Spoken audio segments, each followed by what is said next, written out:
Good day to everyone. So we now come to another topic under the chapter focusing on evaluating messages and or images. Okay, under purposive communication subject. Okay, so kinds of signs. So although it is often assumed that signs only differ in features because we have the different colors, font, styles, signs are divided into different kinds based on the contextual meaning and discourse. Thus, a sign may be, so let's have the first one, regulatory. So if it indicates authority and it is official or legal prohibitions, this is what we call regulatory. Okay, you look at this one. Okay, so we have these kinds of regulatory signs in which we could see all around, and they are official and they are produced by higher authorities. So it means that the interpretation for this is top down because it is made for public. Next, we have infrastructural sign. So if it labels things or directs for the maintenance of building or any infrastructure, it is what we call infrastructural sign. So look at this example. Okay, we have this one. So not necessarily that we talk about an infrastructure that is already built and we're just going to maintain it. Okay, we could also have these kinds of signs in which it will drive the people to be careful not to disrupt or destruct the construction of these infrastructures. Next is commercial. So this one advertises or promotes a product, an event, or a service in commerce.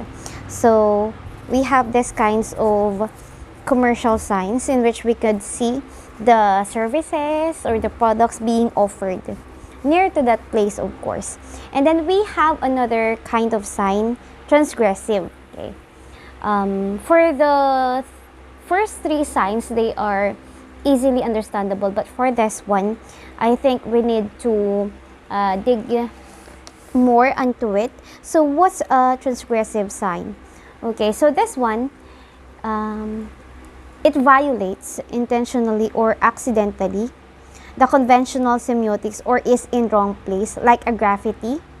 So in English, graffiti is used both as a singular and plural noun, and though the singular form is graffito. So let's have an example. You look at this one. Once you could see this one,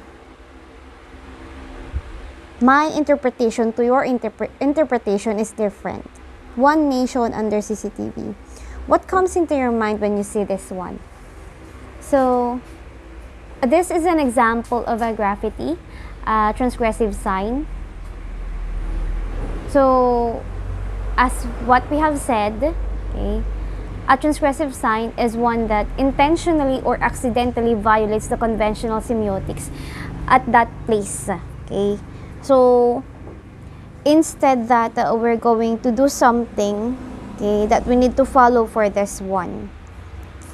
So it deviates the ordinary interpretation of sign.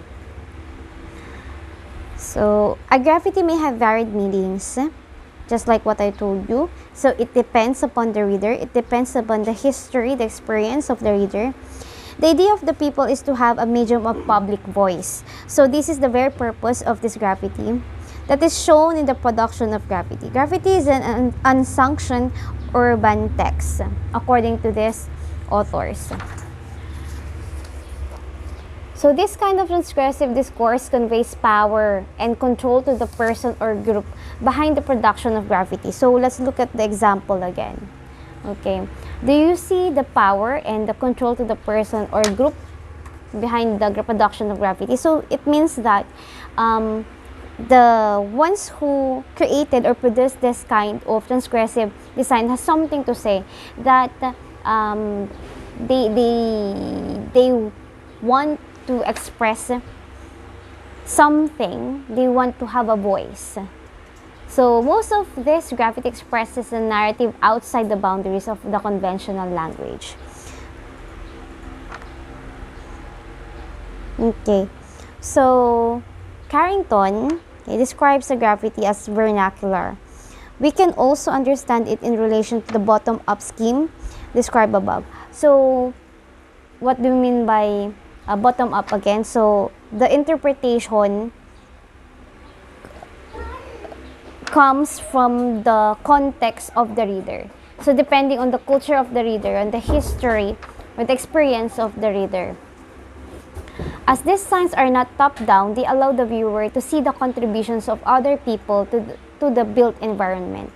So since the interpretation of this comes from the viewer or the reader, they could contribute. So they could actually add. Graffiti is a way for these empowered people to make a visible mark, to disrupt the landscape that is increasingly occupied by the increasingly powerful. So as argued by linguists, a graffiti creates a narrative and is a form of participatory culture. So these are the things that you could actually see on the walls. Okay, but of course, when people make a graffiti, they must ask the permission of posting the graffiti. Though, of course, because the purpose of this is to really have a voice. Okay, most of the time, they just do this one on the streets. Okay, mostly disempowered people because they want to be recognized. They want their hard experiences to be acknowledged. So the people who live in the space provide evidence of their experiences, views, and actions. So for this one, it is a form of citizenship. It allows for the visibility of a hidden community and permits the community to see itself in this environment. Okay, so those are the kinds of signs. Thank you.